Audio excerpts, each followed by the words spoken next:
bagong taon, 2026, no? Mukhang may magaganap po sa administrasyon ni Pangulong Bongbong Marcos at mukhang may mga maaalis sa pwesto o may mga matatanggal na naman mga sangkay. Sino-sino kaya itong mga sangkay? Pag-usapan po natin. Anyway, bago tayo magtuloy-tuloy sa mga hindi pa po dyan nakakapag-subscribe sa ating YouTube channel, tayo po ay road to 2 million subscribers na, no?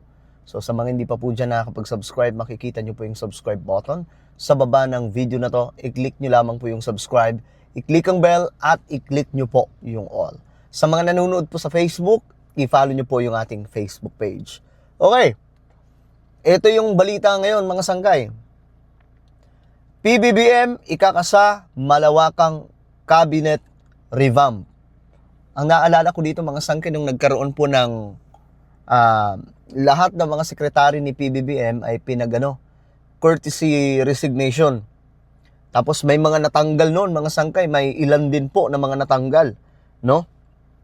Ayon sa report, inihahanda na umano ni Pangulong Bongbong Marcos, okay, ang malawakang balasahan sa kanyang gabinete sa gitna ng patuloy na pagbaba ng kanyang trust at approval ratings ayon sa impormasyong nakalap ng politiko. So ito po ang lumalabas ngayon na chismis mga sangkay, no? Na last year, kung maalala nyo, noong 2025, nagkaroon po ng courtesy resignation lahat ng mga opisyal ni PBBM at yung mga tinanggap, no, mga sangkay sa courtesy resignation ay talagang hindi na po sila nakabalik. No, may mga ilan din pong mga personalidad noon. Ngayon mga sangkay, mukhang magaganap ulit, pero hindi ko alam kung courtesy resignation pa ito or talagang magtatanggalan si BBM. Ayon sa source, mga sangkay, posibleng umabot sa 9 na mahahalagang ahensya. Ito umabot daw, pwede daw pong umabot sa 9 na mahahalagang ahensya ng gobyerno ang tamaan ng revamp. Bilang tugon umano sa patuloy na pagbaba ng approval ng trust at approval ratings ng Pangulo. Alam nyo, isa lang sa nakikita ko dito mga sangkay. Paano tataas ang approval at trust rating ng ating presidente kung mayroon na pong mga makukulong na mga personalidad, na mga malalaking buhaya? Yun ang nakikita ko dyan mga sangkay. Kapag nangyari na yun, possible na magkaroon po talaga ng pagtaas ulit yung approval ratings ng ating presidente. Kabilang umano sa mga sinusuri ngayon ang mga kagawaran ng health, education. Nako, sino ba yung nasa health? Sa DOH, di ba? Nai-issue din po ito ngayon, mga sangkay. Sa education, si Angara, mga sangkay, sumasabit po sa flood control. Nako, mukhang totoo talaga ito, mga sangkay, no? Baka totoo na magtanggalan. Foreign affairs, tourism, naku po, ito po yung mga kilalang tao, mga sangkay, na mukhang mayayari ngayong taon. Ito nakalagay dito, tourism. Ulitin ko mga sangkay, ito po ay ang health, education, foreign affairs, tourism, at transportation and information and communications technology. Oh, okay.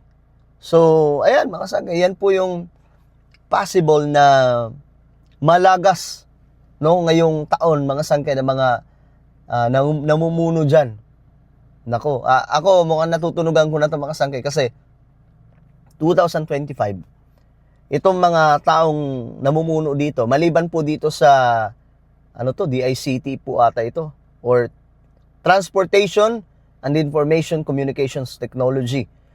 Maliban po dito pero itong alam ko dito mga sangkay sa may health or Department of Health, sa DepEd, sa education, foreign affairs, tourism, may mga sabit to Dito sa Department of Health, mayroon pong lumalabas sa mga information, mga sangkay, nakatiwalian. No? Parang mala flood control. Tapos dito naman sa education, sa Department of Health, meron din. At si Angara, mga sangkay, sumasabit din po sa flood control. At itong dito naman sa foreign affairs, mabagal po ang proseso, mga sangkay, no? Yung mga nasasangkot, mga sangkay, hindi na, kita nyo, mga sangkay sila, Harry Roque, imbis na kansilahin na yung passport, hindi pa po napakakansila. 'Di ba? Nung kailan lang, mga sangkay, nangyari na nakansila. Pati po yung kay Zaldico, late na po, no? Kaya nga nagtataka ako doon, mga sangkay, teka lang.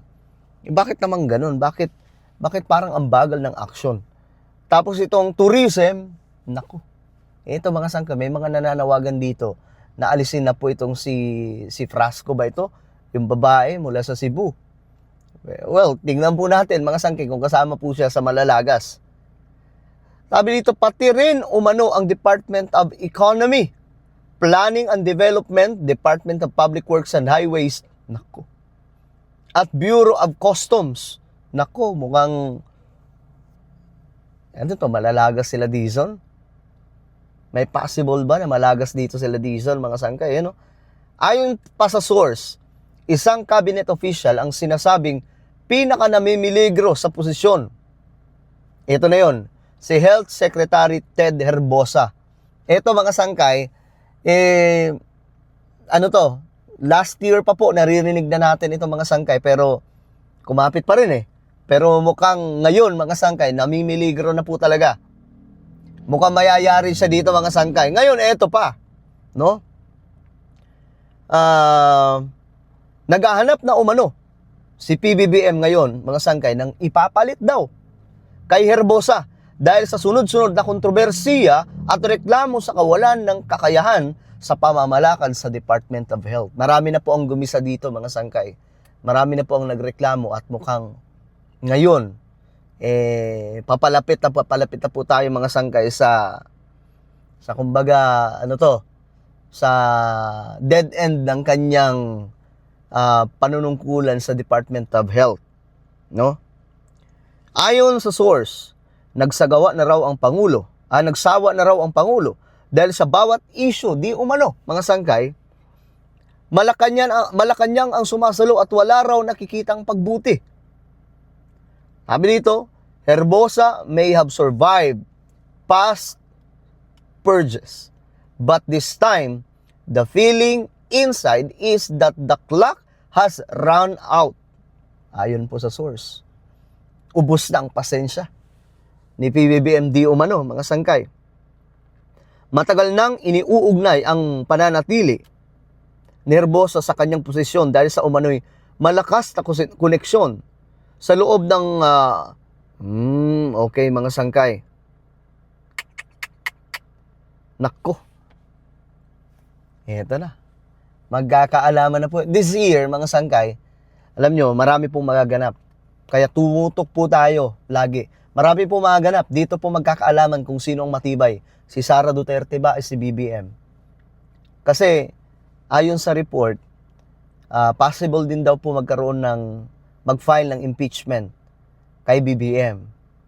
Ang kay Sara, sigurado na. Ang kay BBM, possible na may mag-file. So, dalawa silang namumuro ngayon. So, ang politika this year, talagang mas malala kaysa last year, 2025. Kasi papalapit na po tayo sa 2028 So, eto, mga sanggay, ang masasabi ko lang sa lahat ng mga kababayan natin, kalma lamang po tayo. Sa mga ganitong klaseng usaping pampolitika, hindi dapat magkasira-sira tayo. Okay? Pamilya nyo, ano man ang sinusuportahan nila, then, bahala sila sa buhay nila. Ang importante tayo, kalmado lang. Manurin lang po natin. May sarili tayong posisyon, may sarili tayong opinion, may sarili tayong paniniwala, then, okay yon. Basta, importante, hindi po natin pinagpapalit ang ating pamilya sa politikang ito. Dahil itong politics, guys, magulo to. Mga sangkay, punong-puno to ng una kasinungalingan, punong-puno ng drama, mga sangkay, punong-puno ng aksyon, lahat na nandyan, mga sangkay, at higit sa lahat, punong-puno ng dumi. Kaya tayo, kalma lang. Ako mga sangkay, nire-respeto ko yung paniniwala ng bawat isa. DDS ka man, loyalista ka man din, okay yan. Yun ang paniniwala mo . Diba? Importante, okay po kayo ng mga pamilya nyo, mga kaibigan nyo. Huwag nyong idama yung pamilya, pagkakaibigan dahil lamang po sa politics. Alright? So ano po ang inyong opinion? Mukhang may mga matatanggal na mga opisyal si PBBM this year. Kayo mga sangkay, kung kayong tatanungin, sinong opisyal ang dapat tanggalin ni Pangulong Bongbong Marcos? Comment down below. So ayun mga sangkay, ako na po ay magpapaalam, mag-iingat pong lahat. Huwag kalimutan i-subscribe ang ating YouTube channel. God bless everyone.